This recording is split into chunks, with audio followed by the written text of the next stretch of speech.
come to the side of London's Euston Road.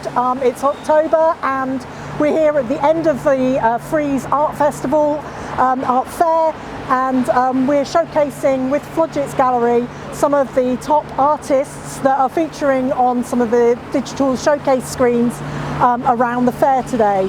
I'm delighted to welcome Tatiana. Thank you. Welcome. You are a Londoner, I understand. So yes. Tell us a bit about your background and how you got to be an artist and showcasing here today. I'm a scientist. Okay. I'm a doctor in finance. I do research in finance. In empirical finance, I analyze data, big data, use machine learning, and I analyzed stamps and prints of people's behavior in finance. So my art actually reflects this. So I do art as a hobby. And in my art, I try to analyze the balance between the structured world that we do in research and that we actually live in. And at the same time, we are human beings and we have feelings, emotions, but we structure them in a specific rules that we have in our life. And this is exactly what I'm trying to understand through my artist experience.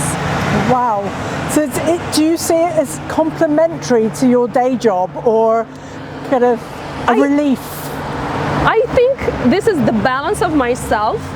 We can't live only with data, we can't live only inside the structure and forget about our feelings.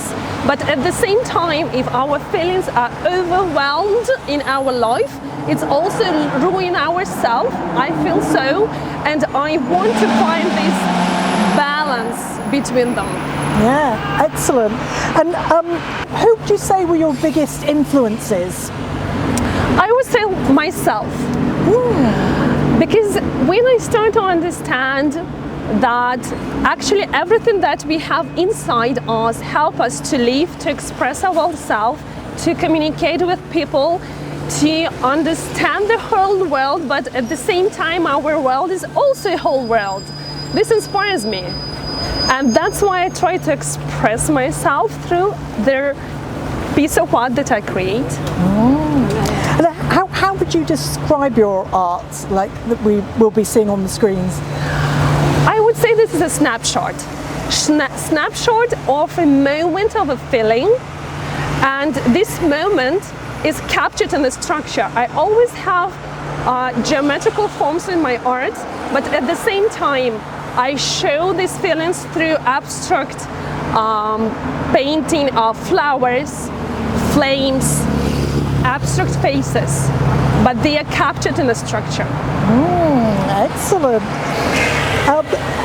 And the pieces that you've got in the display for this art fair, is there a coherent theme with those, or is it like?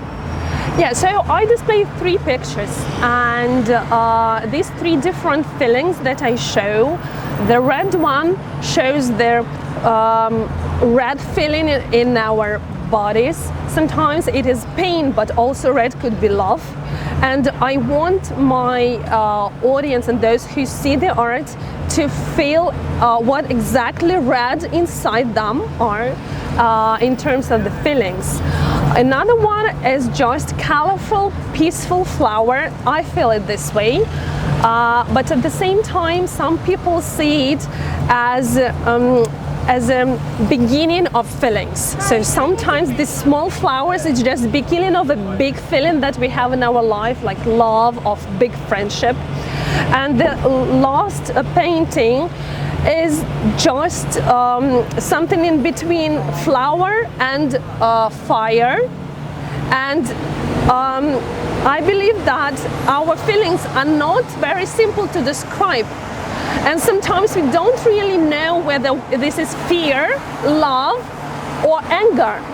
And this piece of art is actually expressing the nature of our feelings that could be really difficult to understand even when we are in the moment of this. So this is how I want to talk to people, trying to think about their feelings and how they actually how they actually describe it, whether it is positive, negative, or both together. Really interesting, really interesting. What kind of advice would you give to aspiring artists? That's difficult to give advices. Even when we are scientists, it's so difficult to give advices where to invest, where to go, what kind of stocks to buy. The same with our art. How can we advise in terms of creating art? The only thing that I think is that if you feel as an artist or as a person that you need to express yourself, or try to answer a question that you have, or try to talk to people, art is one of the powerful instruments that you can use to do this. It's so true. And what, how has your artistic journey evolved? Like, how did you start, and where do you see yourself going? That's such a difficult question because I don't remember how it started. Yeah, cool. So when I was a young girl, I was always, during my math classes, I was also always creating flowers and solving equations at the same time. So I think this was the beginning of my journey.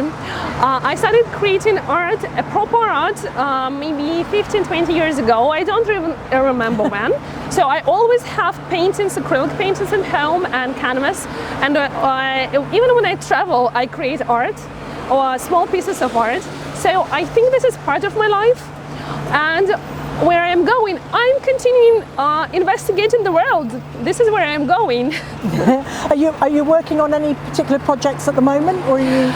I don't have any projects. The only project is myself. So if I feel something, I create art. I create this feeling. I try to express this feeling on a canvas. So as my life goes on, I'm changing, and my art is actually changing the same way. Oh, that's fantastic, fantastic. Wow!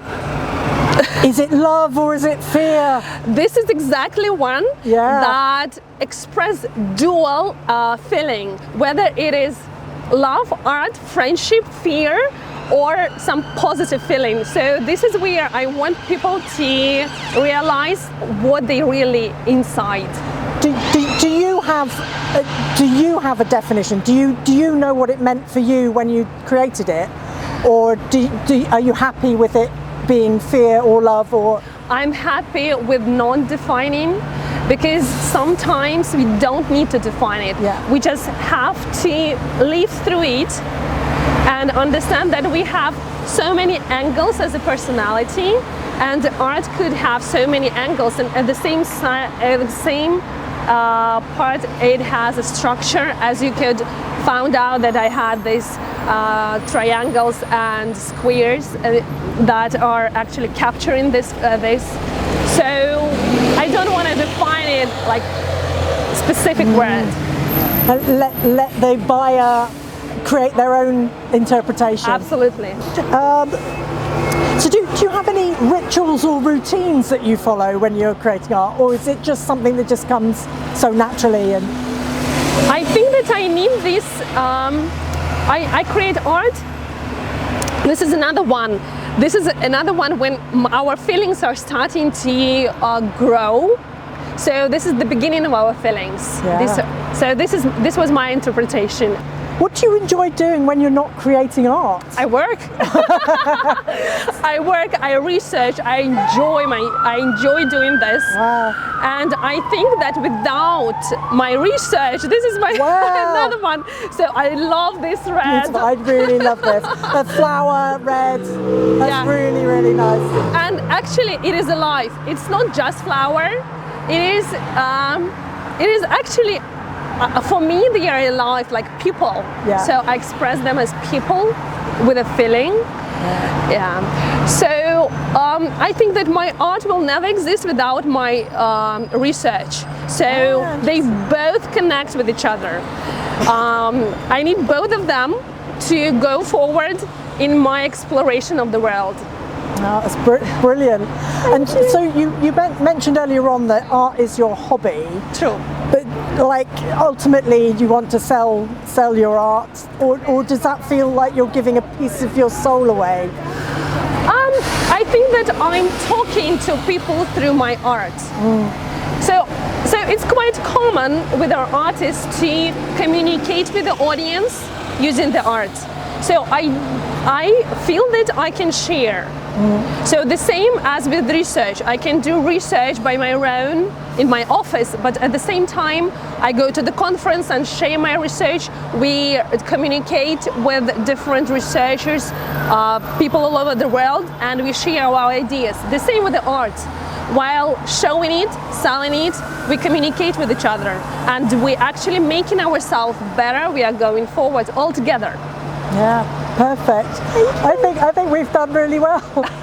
We got all 3 pieces of art. Congratulations! Congratulations! Once in an hour. That is